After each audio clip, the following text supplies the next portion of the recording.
बिस्मिल्लाहिर्रहमानिर्रहीम। उर्दू नावल का आगाज़। उर्दू में नावल की सनफ़ अंग्रेज़ी अदब से आई है, इसीलिए उर्दू नावल के आगाज़ का मुतालिया करते हुए अंग्रेज़ी नावल के आगाज़ की तरफ ध्यान ज़रूर जाता है।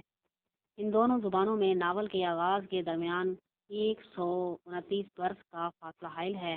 अंग्रेज़ी अदब में सिमोइल रिचर्डसन का पामीला और विर्चू रिवॉर्डेड 1740 में मंजरेआम पर आया और इस तरह गोया अंग्रेजी किस्सा कहानी ने नावल का रूप इख्तियार कर लिया। ये चूँकि नावल का इब्तदाई नमूना है, इसलिए इसमें वो सफ़ात और लवाज़म कामिल सूरत में मौजूद नहीं है जो बाद में अंग्रेज़ी नावल का इम्तियाज़ बने। इसके बावजूद अंग्रेज़ी अदब में लफ्ज़ नावल सबसे पहले इसी के लिए इस्तेमाल हुआ है। रिचर्डसन ही के मासर हेनरी फील्डिंग का नावल जोसेफ एंड यूज 1742 में मंजरेआम पर आया। हेनरी फील्डिंग के इस नावल को अंग्रेज़ी नावल निगारी के फ़न की पहली मिसाल करार दिया गया। हेनरी फील्डिंग को बाबाए नावल निगारी भी कहा जाता है और इस एजाज़ की वजह से उनका नावल टॉम जोन्स है।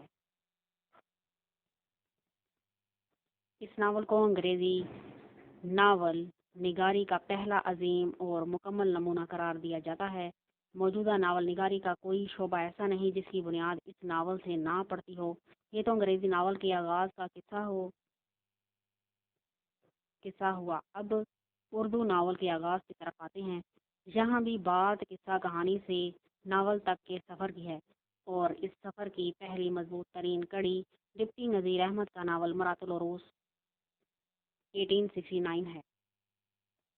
उर्दू नावल का आगाज़ डिप्टी नज़ीर अहमद के इन किस्सों से होता है जिनको नावल की इब्तदाई सूरत करार दिया जाता है। इन किस्सों में वो फ़नी लवाज़म दिखाई नहीं देते जो अंग्रेज़ी नावल के मसालिये से सामने आते हैं, इसलिए इन किस्सों को बसा औक़ात मुकम्मल तौर पर नावल करार देने से इतराज़ किया जाता है।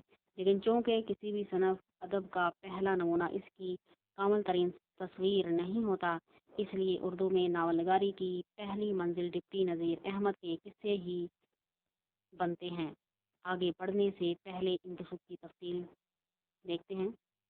मरातुल उरूस 1869 औरतों की तालीम और इंतज़ाम खानादारी। बनातुन नाश 1872 मरातुल उरूस का दूसरा हिस्सा। तौबातुन नसूह 1877 हुदा परस्ती। फसाना मुब्तला मोहसनात 1887। इब्नुल वक्त 1888। रवाए सादका अय्यामी। गोया मरातुल उरूस जो 1869 में लिखा गया, उर्दू ज़ुबान का वो पहला किस्सा करार पाता है जिस पर नावल होने का तासुर लिया गया, या यूँ कहिए कि जिससे नावल निगारी के मुताले का आगाज़ किया जाता है। मरातुल उरूस वो तमाम शराइत पूरी नहीं करता जिनका तकाजा जदीद नावल से किया जाता है। ये वही शराइत हैं जो अंग्रेज़ी नावल ने पेश किए और जो मेयार बने। लेकिन याद रखने की बात यह है कि डिप्टी नज़ीर अहमद के यही किस्से उर्दू में नावल नगारी के आगाज़ का बाइस बने और ख़ुद डिप्टी नज़ीर अहमद के यहाँ भी मरातुल उरूस 1869 से लेकर फसाना मुब्तला 1885 तक इर्तिका की एक सूरत साफ नज़र आती है। और यूँ हम देखते हैं कि फसाना मुब्तला में वो तमाम सिफ़ात मौजूद हैं जो नावल की साख का बुनियादी जुज़्व बनती हैं। आइए एक इक़्तिबास का मुतालिया करते हैं। नज़ीर अहमद को उर्दू का पहला नावल निगार और इनके किस्सों को उर्दू के अवलीन नावल कहने की ये वजह है कि हुस्न इत्तफ़ाक़ से उनका ताल्लुक़ उर्दू अफ़साने की इस किस्म से है जिसे किस्सा कहानी कहते हैं, और किस्सा कहानी में नावल की भी चंद खसूसियात लिखी जाती हैं। दोनों ही दास्तान के मफ़ूक़ुल फ़ितरत वाक़यात, अजाइब नगारी, तलिस्माती फ़िज़ा और गैर इंसानी महलूक से पाक होते हैं।